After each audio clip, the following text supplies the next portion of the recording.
it was a real. You didn't have you ever had a nervous breakdown? Yeah, about 3 of them since I've been in this school, since I've been in this business, you know. The rather questionable circumstances of his death, which never takes the time, very rushed, doesn't take the time to reconcile the different witness testimony surrounding his death. Jimi Hendrix might have seemed like the perfect figure, but there are some things you were never told about him that could blow your mind. So, what are they? A big part of it centers around his sexuality. There were rumors that Hendrix might have been gay, and his very close relationships with men only fueled the talk. A very good friend, a fellow countryman of yours. The prettiest performer, the most exciting guitarist I've ever heard. The Jimi Hendrix experience. Then there's his history with women. Almost every woman he dated spoke about how violent and aggressive he became when angry. Adding to it all was his heavy use of drugs and alcohol, which eventually played a role in his death. Let's dive in. Jimi Hendrix was one of the most famous guitar players in the world. People loved his music, his wild guitar playing, and his unique style.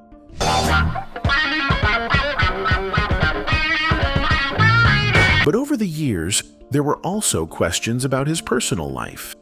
Some people started rumors about his sexuality. They wondered if Hendrix might have been gay or had relationships with men. These rumors have never been confirmed, but they still come up when people talk about his life. He had many relationships with women, but that didn't stop people from talking about other possibilities.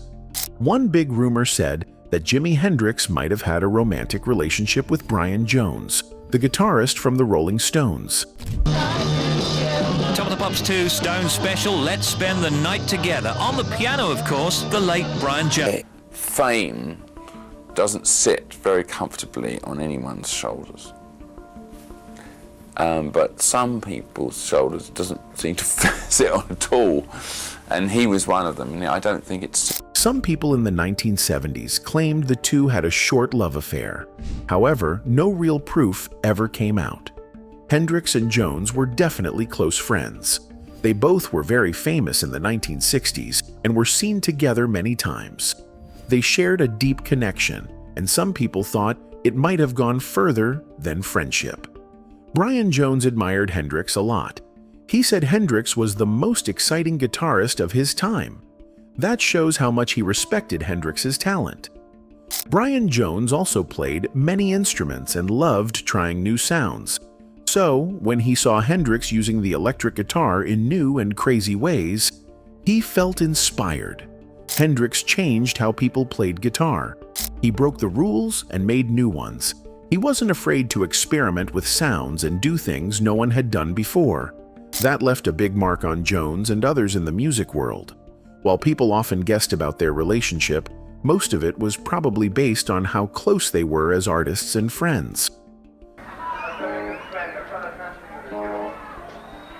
The prettiest performer, the most exciting guitarist I've ever heard. The Jimi Hendrix experience. Another important part of Hendrix's life was his time in the U.S. Army. In 1961, Hendrix joined the Army to avoid going to jail. He had been arrested more than once for stealing cars in his hometown of Seattle. Joining the Army was a way to stay out of trouble. He was placed in the 101st Airborne Division, which was a group of soldiers who jumped out of airplanes with parachutes. But Hendrix didn't want to stay in the Army for long. He wanted to play music and follow his dream. To get out of the Army, Hendrix told the Army doctors that he was gay. In those days, saying that was one way to be discharged. He told the psychiatrist at the base that he was in love with one of his squad mates and that he was addicted to masturbation. The Army took this seriously. Captain John Halbert, a doctor at the base, wrote in his report that Hendrix had homosexual tendencies. Based on that, Hendrix was let go from the Army in 1962. This story came out years later in a book called Room Full of Mirrors by Charles R. Cross. In the book, Cross said that Hendrix made up the story about being gay just to leave the Army. Hendrix had told the public he was released because he broke his ankle in a parachute jump, but his medical records did not show any broken bones, so it looked like Hendrix had lied about the injury. Instead, the truth was in the doctor's notes. The army believed he was gay and discharged him for that reason.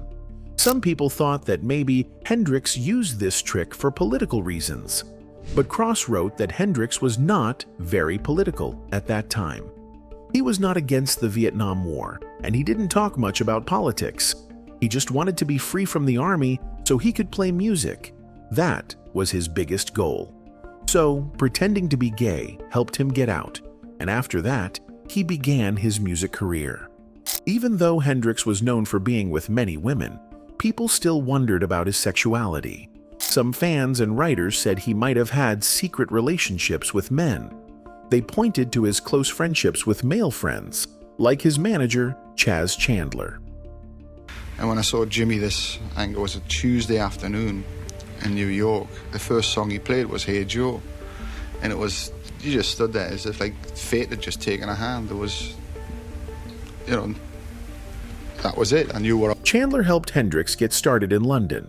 In 1966, when Hendrix arrived in England, he didn't have a place to stay.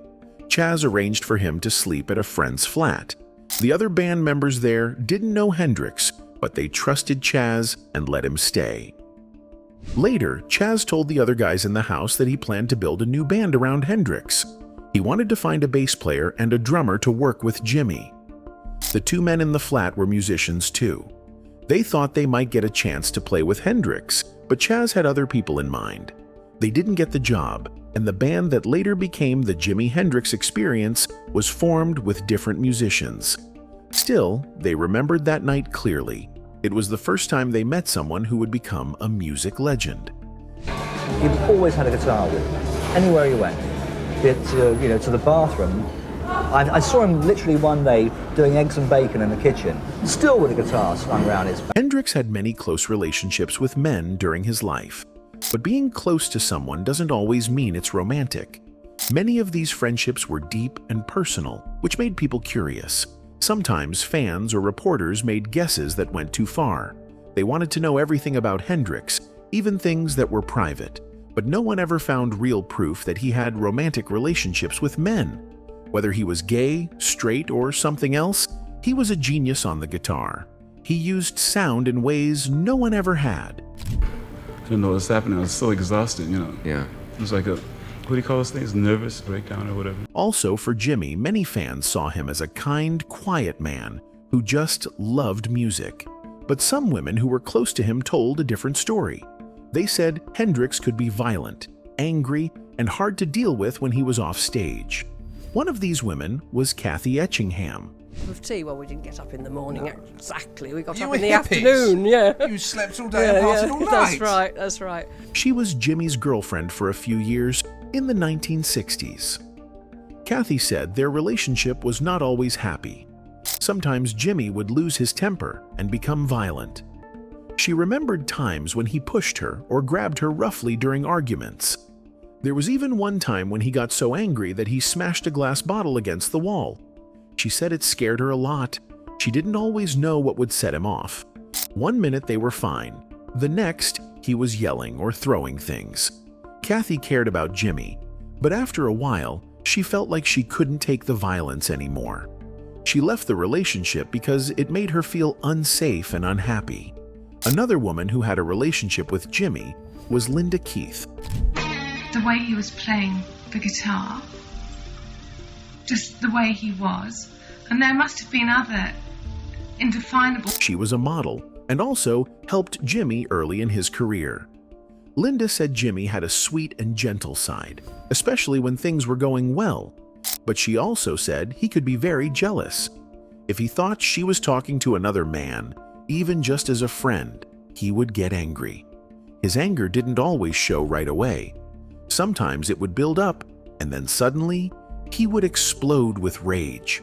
Linda said that his jealousy often caused fights between them. She felt like she had to be careful all the time. She never knew what would make him upset. The relationship became stressful, and she decided to step away from him. It was hard for her because she still cared for him, but the anger and shouting were too much. Devin Wilson, another woman who was close to Jimmy, also spoke about violence in their relationship. Devin was different from the other women. She was wild and strong, and she lived a fast life like Jimi. But even with her tough spirit, she said their love life was full of fights. People who knew them said they argued a lot, and sometimes the arguments turned physical. One story said Jimi hit Devon during one of their big fights. Some of their friends said Jimi really liked Devon, maybe even loved her. But that didn't stop the fighting. Devon was seen with bruises more than once. She never stayed mad at him for long, but their relationship was not healthy. It was full of ups and downs, and many people close to them said it was one of Jimi's most toxic relationships. Jimi didn't just have trouble in his love life, he also had problems with his bandmates. Noel Redding, the bass player in his band, often clashed with Jimi. He always had a guitar with him, anywhere he went. To the bathroom. I saw him literally one day doing eggs and bacon in the kitchen, still with a guitar slung around his back. Noel said that Jimi could be selfish and hard to work with. There were times when Jimi didn't want to practice or would show up late. Other times, he would want to change the songs after they had already been worked on for days.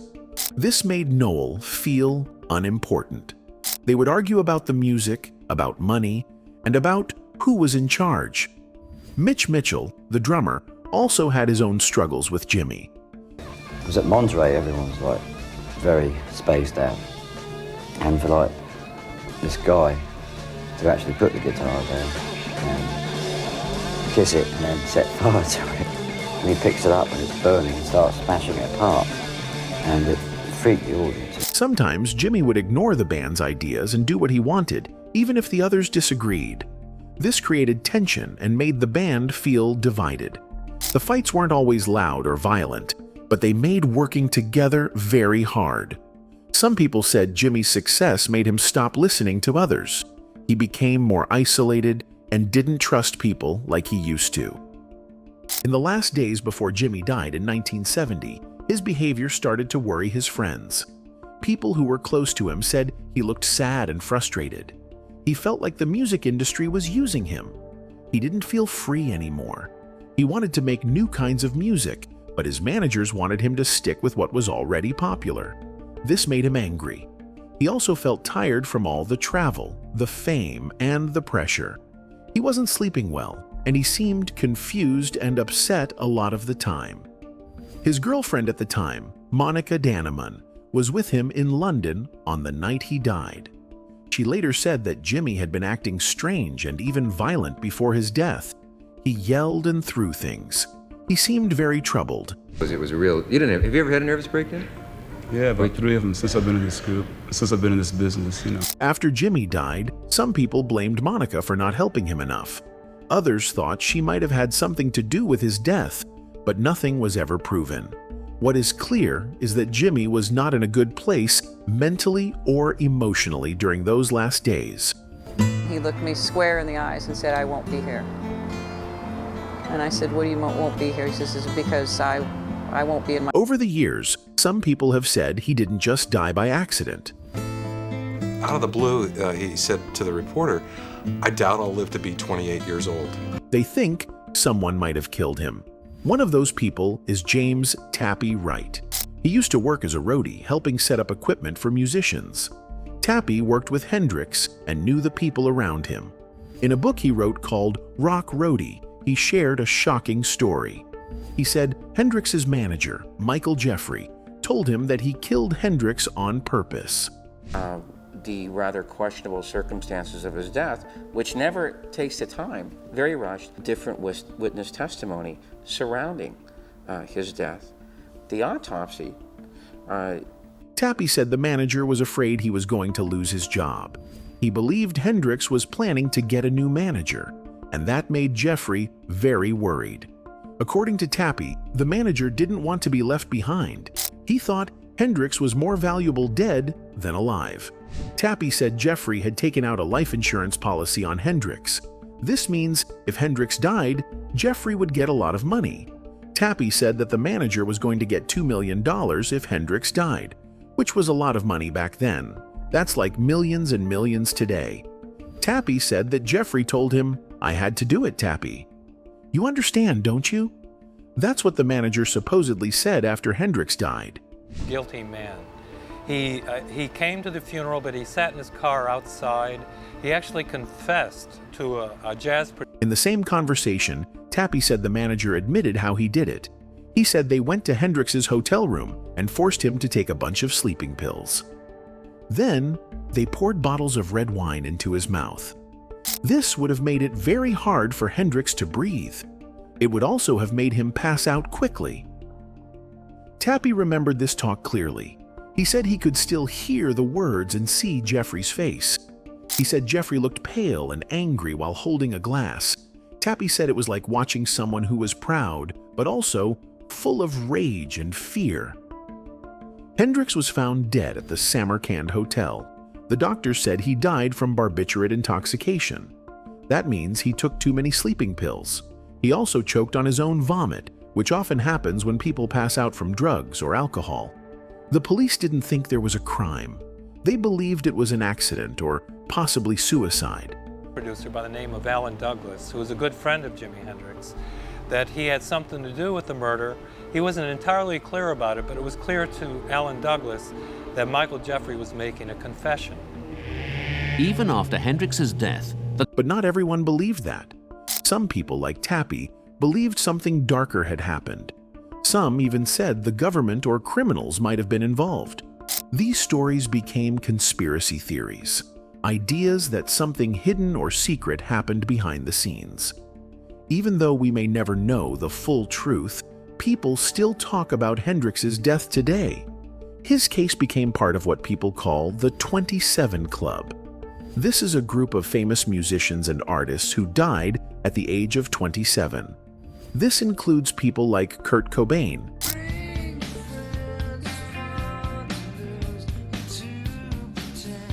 Janis Joplin, Philadelphia, where a cop clubbed a girl for trying to kiss me, and I didn't dig it. A fan who just tried to get... Yeah, a girl just wanted to say, hi, you know, I love you, and a cop, dush, thing. and Jim Morrison.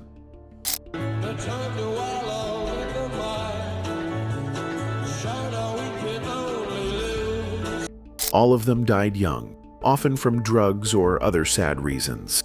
Because of this, fans and writers always ask questions when a star dies young. Was it really an accident? Was it suicide? Or did someone kill them for money or power?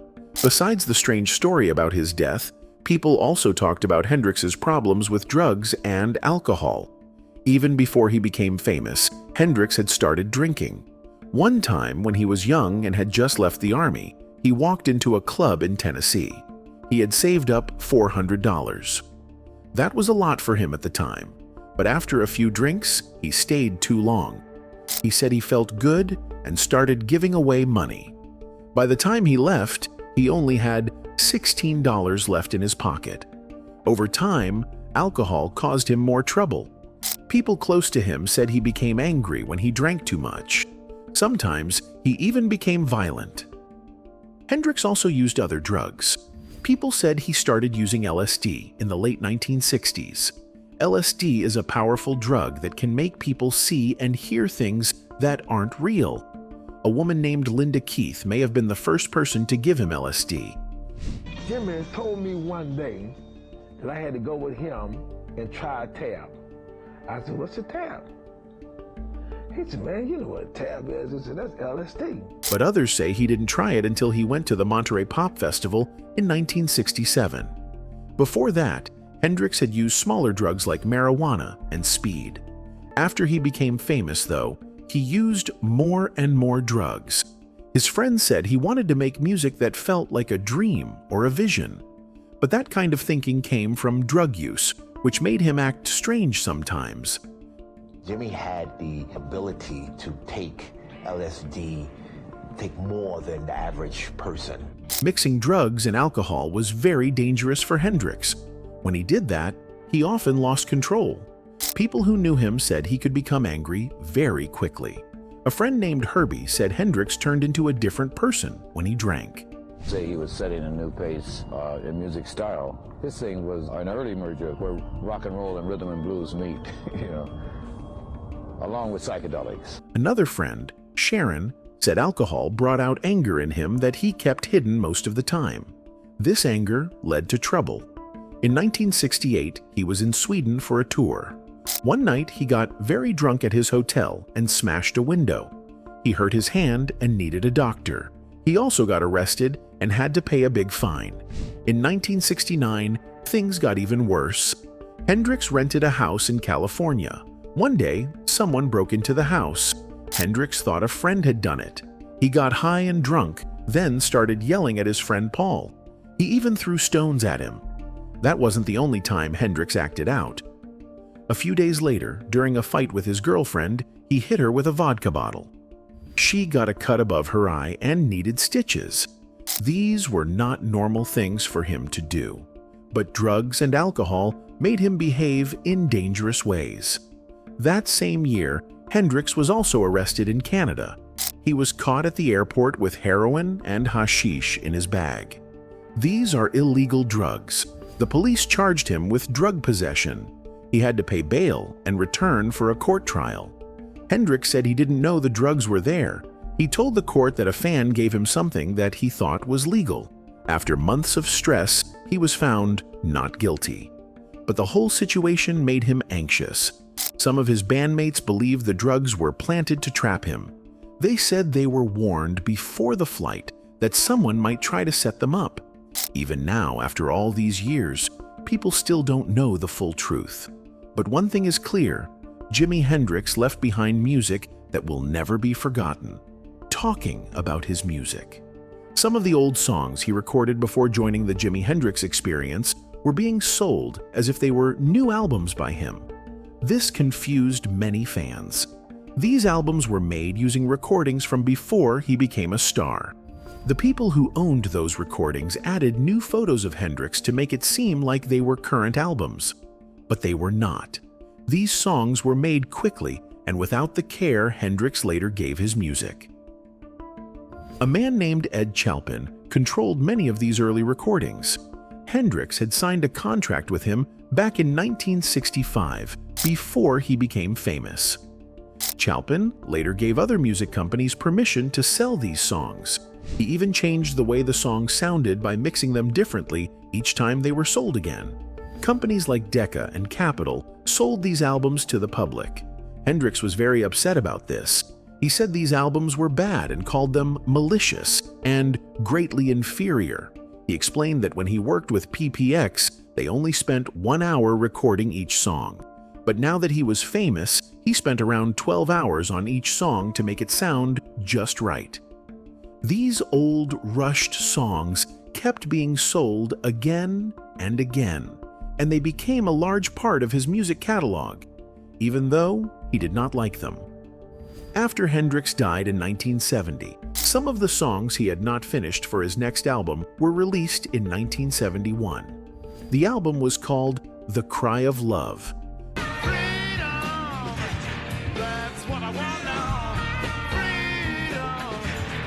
Fans were happy to hear new music from him, and the album became popular. It reached number 3 in the US and number 2 in the UK. But the people who worked closely with Hendrix, like Mitch Mitchell and Eddie Kramer, said they were not able to include all the songs they wanted. That's because some of those songs had already been used for another album called Rainbow Bridge in 1971.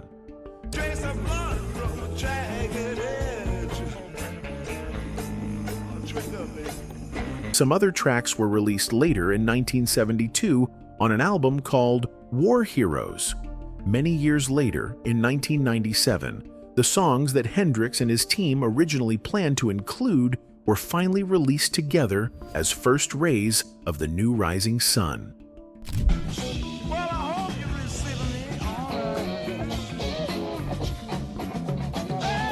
In 1974, a producer named Alan Douglas got the rights to some of Hendrix's unreleased songs. But people didn't like how Douglas handled the music. He used studio musicians to change or add parts to the songs, which upset many fans and people close to Hendrix. They felt it was no longer truly Jimi's work. In 1993, a company tried to buy the rights to Hendrix's music for a lot of money. But Hendrix's father, Al Hendrix, was not happy about the deal. He had sold some rights years earlier to a company overseas, but he said that deal didn't include everything. He still had power to stop a sale like this. In 1995, Al Hendrix won control of his son's songs and image. He created a company called Experience Hendrix LLC, run by the family. They gave permission to MCA Records to handle the music in a better way. In 2009, Experience Hendrix LLC made a new deal with Sony Music. In 2010, they started something called the Jimi Hendrix Catalog Project. The first new album they released was Valleys of Neptune, which came out in March. Before Hendrix died, he had been working on a new project called Black Gold. He had made demos, or rough versions, of the songs. The family company still owns these songs, but they have not released them yet. Fans are still waiting to hear them one day.